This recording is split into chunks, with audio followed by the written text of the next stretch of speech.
Tens of thousands of students and their supporters have gathered in the Bangladeshi capital, Dhaka, to demand the resignation of Prime Minister Sheikh Hasina.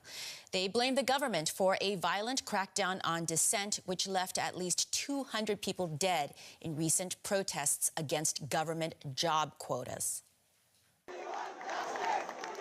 Defiant voices with emotions running high. Bangladeshi students are on the streets again.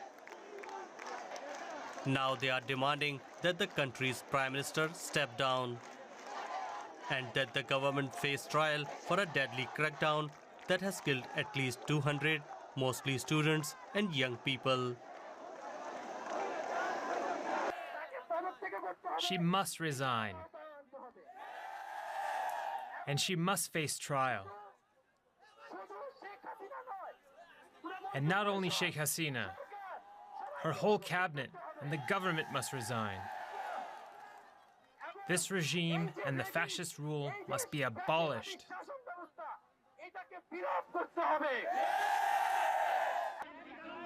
Bangladesh has arrested thousands of people and banned an opposition party as part of a crackdown on dissent. The violence left many with serious injuries. I can feel the suffering and pain. I cannot express my pain when I'm lying in this hospital bed. I cannot move my legs, which are fractured in 8 places. I was not in the movement, so why did they shoot me?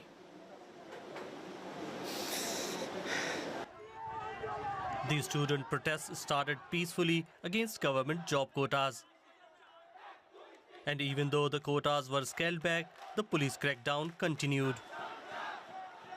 The students continued protesting, seeking justice for those killed. We've sought justice again and again. See, we have nothing in our hands. We never hold any weapons. We are normal people.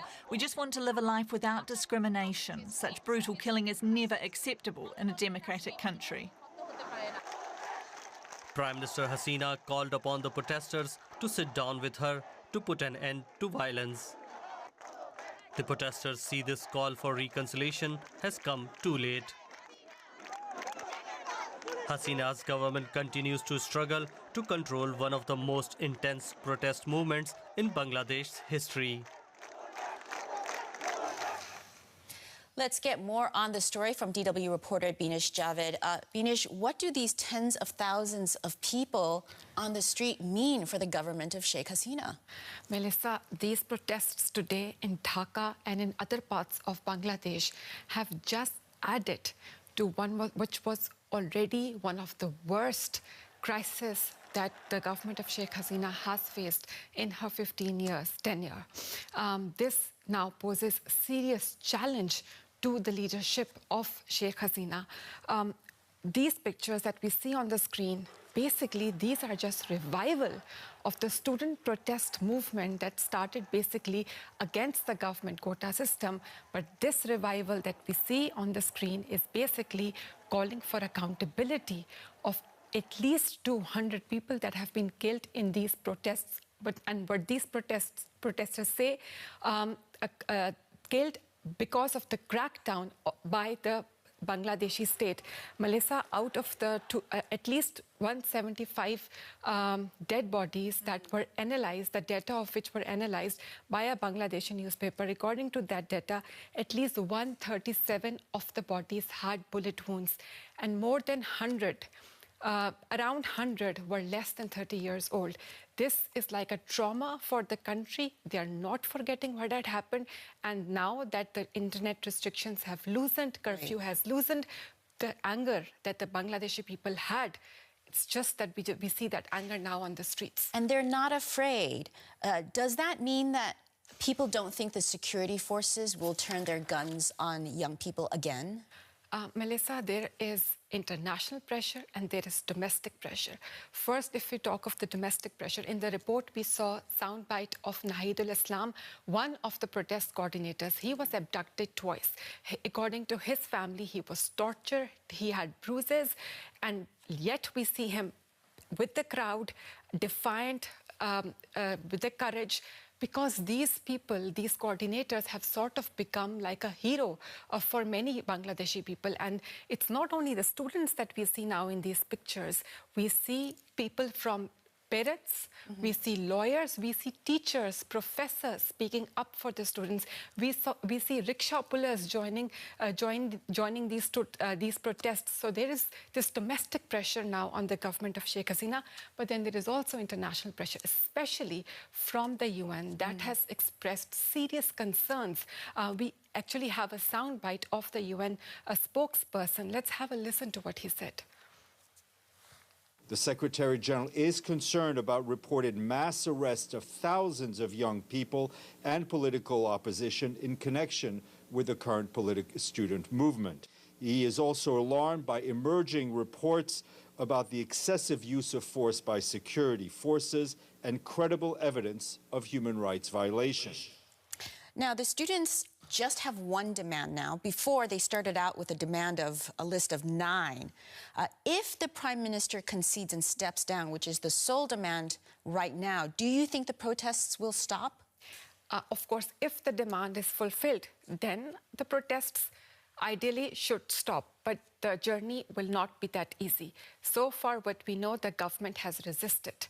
So they might try out different ways. We already now have reports that the ruling Awami League has already ordered their, they want to mobilize their supporters, and they will come out on the streets on Sunday and Monday. So there is also fear that there could be clashes. But now the protest movement and the people, and so many people in such large numbers, it is really hard for me to comprehend or to even imagine that police can fire guns, police can fire, or the military can fire at such a large number of people. So it seems for now, Sheikh Hasina is in a very, very tough situation, and she may have to make a decision, a very, very tough decision for herself. Venus Javed, thank you so much for joining us. Nadine Shanta Murshi is an associate professor at the University of Buffalo and currently in Dhaka. She was at the latest protest there and described what she saw. Well, I will say that there's a lot of excitement in the air. I think the wind of change is perhaps blowing. It's a very diverse population. We see a lot of students from all walks of life, but we also see from various political affiliations as well. I think it's a kind of crowd that you don't often see in Bangladesh.